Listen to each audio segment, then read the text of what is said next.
we are going to have Damian O'Farrell here talk a little bit about how this asset-based community development actually operates and functions. So I'm going to turn this over to Damian.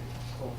Hi everybody, Damian O'Farrell. I live downtown near the base of Albertville with my wife and my daughter, 3-year-old daughter Marley, and it's been really great to be a part of this volunteer process here. Talk louder? Okay. Can you hear me back there? It's been really neat to be a part of this process with the other volunteers and the city staff that have come alongside to create Neighbor Fest and conduct the Neighbor Fests throughout the city. How many have we done now? 5, 6? 5. So and each one has been unique depending upon the neighborhood that we've been in. But there's also been commonalities that we've seen. And what I want to walk through with us is just one exercise that we do in one of the booths at the Neighbor Fest that really seems to impact those that go through it and frame the way in which they're thinking about their neighborhood and what they can do in their neighborhood to make it the neighborhood of their dreams. And so the booth that this comes from is called Point of View. And in that booth, we talk about how when neighbors come together to improve their neighborhood, often they come together and they have this idea of, well, what needs improvement, right? What's going on, right? If that's the question that is leading our conversation with our neighbors, what needs improvement, people start to list things that are existent in any neighborhood, regardless of what city, what state, what place that you're in. These things, or combinations of these things to varying degrees, may be in existence, right? So there may be some loss of community spirit. There may be some truancy rates in schools. There may be vacant shops or unemployment or homelessness or graffiti or crime, right? So this could exist in any neighborhood. List any neighborhood in the city of Riverside, and some degree, some combination of these things exist, right? And so as good intentioned neighbors get together and say, what can we improve? Sometimes we start with a list that looks like this, right? Whether or not we write it down, these things are going on in our mind. What does it feel like when we look at this map of needs? What feelings come to bear for you? Looks like the ghetto. Okay, not a very positive feeling, right? What other feelings come to mind?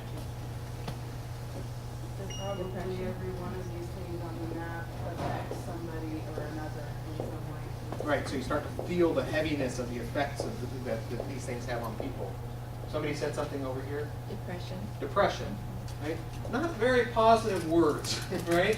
And that's the response that we got at every Neighbor Fest that we did from everybody that came through. It's like this heavy feeling.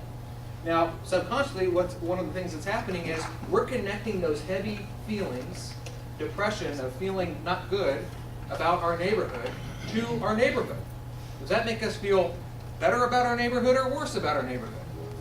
Worse, right? But even what might be called the best neighborhoods anywhere is going to have some degree of this in it, right? Even if the neighborhood's really great. But when we start with thinking about this, it doesn't help us to feel empowered and great about what we're trying to create in our neighborhood. We're just trying to fix problems. So the question that we would have, that we would ask at this booth is, what if instead of asking about what needs to be fixed, we started by asking, what's great about our neighborhood? What assets do we have that are already here, right? And in any neighborhood, you might come up with some combination, some varying degree of things like businesses, schools, parks, in some neighborhoods, hospitals or libraries, churches, clubs, cultural groups, people with the skills and talents, people that have a diverse set of experiences and wisdom, young people that have ideas and are energetic and that are up-and-comers in our neighborhoods, artists, right? Any number of great things. You can probably think of some great things in your neighborhood. And some of you just share some great things, shout out some great things. Reed Park. Reed Park. That's the only. What about a neighbor? Do you have some great neighbors? Do you have somebody that yell out their names? Mark. Pat. Dennis, right? So if we push ourselves to go, what are the things that are great about our neighborhood, right? The people and the places and the things, the history of our neighborhood. And what does that feel like? Does that feel better than the other map? Oh, yeah. Or worse than the other map? Better. Right? And when we see these things and issues or problems or crisis comes up, if we have in our mind, this type of map is what's driving us, do we feel like we feel more empowered to handle the issue or less empowered? More important. More empowered. Right? That's the answer that everybody gave through the booths when we did this exercise. And so the challenge was, what if we got together with our neighbors and did something really crazy that people just don't do? And instead of coming together just to solve a problem, just got together and say, all we're going to talk about is the great things of our neighborhood. What kind of catalytic effect might that have over time if we started the process there? There's a couple of things missing on that. What are the things that are missing? Shopping, entertainment. Right. Okay, so there could be any number of things that might be in any neighborhood that you could add to that. Right? So the reason that we shared this particular exercise was because we would hope that this would frame our point of view about what we're trying to accomplish. We're trying to accomplish something beautiful and contribute to what we want our neighborhoods to be known by, at putting the power in your hand to define that.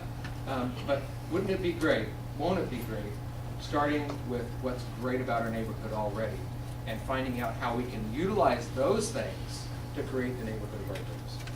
So with that, hopefully that will frame how we approach today, and we're going to get started. Okay, thank you very much, Damien. Let's give him a hand.